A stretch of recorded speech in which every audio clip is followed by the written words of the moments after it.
I thought seriously about making this video with a coat and tie, or at least better clothes than this. But this is how I live these days. I'm 65 years old. I'm retired. I have a PhD for whatever good that did. Uh, Most of all, it just gave me a chance to read and write and think, which are habits that I've carried on through the rest of my life and that I continue to practice in retirement. But I sure didn't learn anything in class in all those years. Uh, I am trying to grow an orchard, and so this is my daily garb, and I'm a pretty simple man. I spent much of the past several years thinking about my faith, reading, um, pondering, searching. I I went to a Methodist church. My wife, my family, we were pretty faithful attendees for a while, and then certain things happened socially that made me feel that that was nothing but a country club, and I found myself getting depressed for half of the week after Sunday. It didn't seem like a real productive thing to be doing, to go to church on Sunday and then spend until Wednesday trying to decompress and get your spirits back up. I thought it was supposed to kind of work in reverse. So I gave up attending church for several years and devoted myself to private meditation and reading and the rest of it. So now that I'm in retirement and that we've moved to these acres where I'm trying to grow things, I thought, well, I should try to get back into church. We're attending a Presbyterian church right now, but I'm very upset. And this isn't necessarily the first religious video that I wanted to create, but it's the first one that I feel called upon to address. All that I'm seeing in these churches, especially the Methodist and Presbyterian churches that I've looked into locally here, and it seems to be a nationwide trend, is the church is dedicated to social justice, which, if you know anything about politics, is a buzz phrase. Uh, Secular-Utopianism is the more correct, longer phrase that I would use. And the other thing is charity, which, of course, is a very high calling to the Christian. We should all help people who are in need. I'll talk more about that in a second video. I want to devote what time I have left in this one to the idea of justice.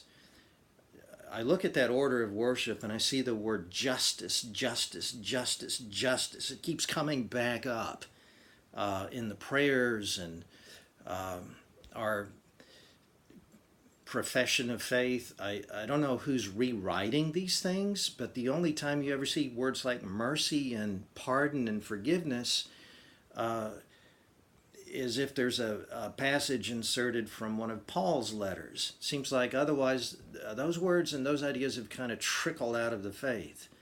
I want to say basically three things about justice. Obviously, one is that life is not just. It's insane to think that things are ever going to be fair in this world. Men who are taller tend to get noticed more and hired more. For women, it almost kind of works in reverse. Tall women are, unless they're tall and thin and fashion models, but for the most part, tall women are made to feel kind of unwanted. Of course, other features having to do with physical traits, handsome people, beautiful people tend to get breaks. What are we supposed to do about that? What about eyesight? We can correct that to a large extent. What about other genetic traits, though, that may inhibit you from pursuing certain professions that you really want to devote your life to? Life is just unfair. What about getting old? I mean, that's something that I'm confronting. I don't like necessarily getting old. I don't like some of the things that my body's telling me I have to do to slow down. But what am I going to do about that? Even if you could genetically engineer or genetically correct, maybe you could use nanobots, as some people are suggesting, and get 1,000 years of good living out of this body. You still, after 1,000 years, it's going to end, and that length of time healthy and active on earth, if you use your imagination, you're going to figure out, well, that creates other problems too that we have to deal with. There is no possibility of eliminating injustice from this world. It's childish, it's stupid to suggest that we need to put on our J cape and go crusade for justice every day. And if we go to bed at the end of the day and we haven't carried a placard or done something to right wrongs in the world, then we're not being good Christians. There are people on, I know of a guy who I would say couldn't possibly have committed the double murder that he's been convicted of. He's going to spend the rest of his life in jail because having a bunch of idiots on the jury is not considered grounds for a retrial, and that was essentially his problem. What do you do with people who have suffered that kind of injustice? What as a Christian, what do you offer them? You say, "Damn, fella, you really got a raw deal. I'm going to keep working. I'm going to raise money to get you a better lawyer." No. Best lawyer in the world probably isn't going to get that guy a favorable judge. It's people who suffer and suffer greatly and suffer injustice. Christianity, faith is supposed to offer them something, a way out of that, a higher way. Solzhenitsyn spent, 20 years of his life in a Siberian gulag there he is in his uniform as a young man, writing a letter complaining about Stalin's methods. And here he is later as a prisoner. He doesn't look very happy, does he? You probably, if you've seen pictures of him, he's got that big long beard, and that's after he gets out of jail and he's exiled from the Soviet Union, and he comes to this country. After a few years in this country, he's pretty upset about what he saw because we don't seem to have learned the lessons about collectivism. This is actually very relevant to what the church seems to be trying to accomplish today.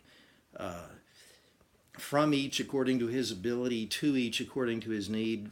That's not a verse from Scripture, by the way. It's, unless you consider Karl Marx a Christian saint, but it's straight out of Marx. Here's another fella from a century earlier, Silvio Pellico, Le mie prigioni. He was sent to a very brutal prison in Spielberg in Austria for writing a play where he celebrated freedom. I don't know that it was the play itself. He was also editing some kind of little paper. But in other words, he was exercising what we would call his First Amendment rights, and he just said too much. And he too was in jail for about 20 years. He too, like Solzhenitsyn, discovered God in prison while suffering gross injustice. So if injustice is absolutely intolerable and insufferable, and if this is primarily why we Christians are here, then what are we supposed to say about those people who are modern saints? I mean, there are people who not only suffered greatly, but suffered unjustly, and they turned that around to find their way to God. There's my favorite Welsh proverb. How does that go? Cyfyngdwr dyn yw cyfleustra Diw. Something like that. A narrow spot for a man is God's opening. We suffer often because that's an opportunity, a kind of knock on the head for us to discover a way out that's not of this world. How do you even begin to enunciate ideas like that in the context of this new secular-utopian church?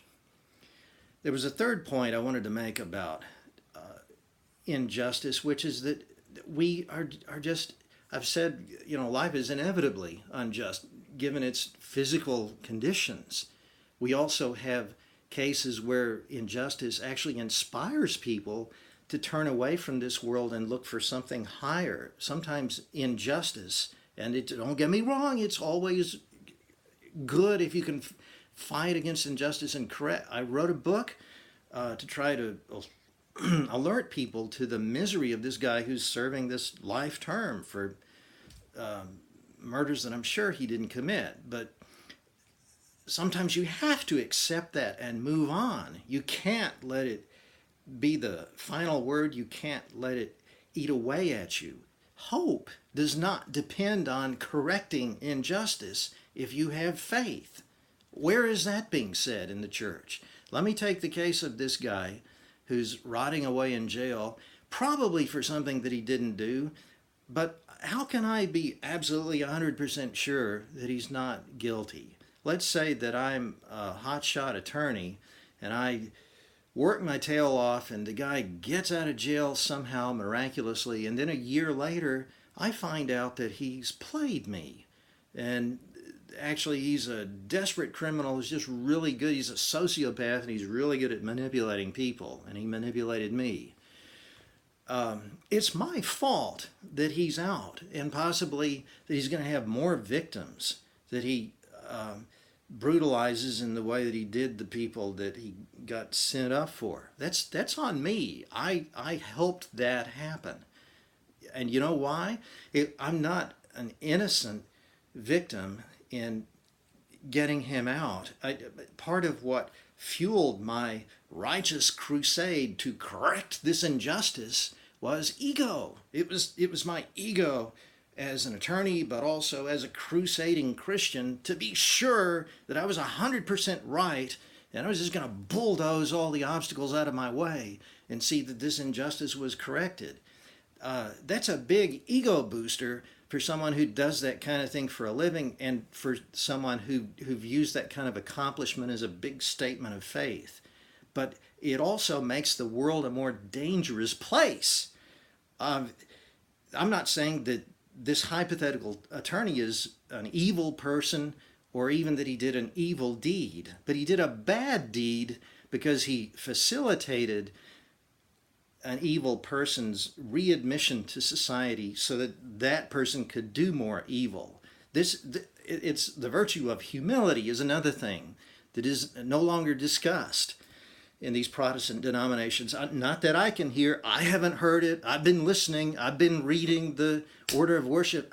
I ain't seeing it. What happened to humility? How do you know, as you crusade for justice, that you have enough humility in your heart and you're not just doing this as virtue signaling to show what a warrior for fairness and for God's truth you are? How do you know how much of that is just ego? I see just a dangerous indulgence of egotism behind all this. I'd like to see a little bit of humility. Justice, good. Yes, we all want to see more justice. Ultimately, though, God will dispense utter, complete justice, but he'll also do so with mercy. He's going to handle this a lot better than we can. I think we need to give more thought to our surrounding human obligations in all of this stuff. And I'd like to come back later and talk about giving, about charity. That's a subject for another day.